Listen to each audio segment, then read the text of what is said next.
Hey everyone, welcome to RoamTips.com. Today we're going to break down how to turn on those satisfying keyboard sounds on your iPhone.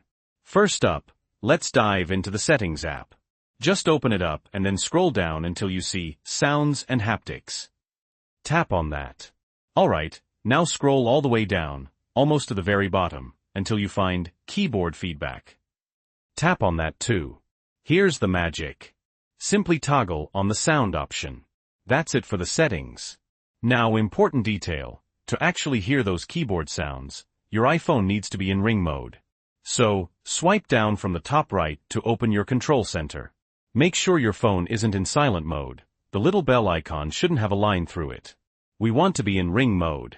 Now you should be able to hear your keyboard clicks. Awesome, right? And that's all there is to it. I hope this video was helpful.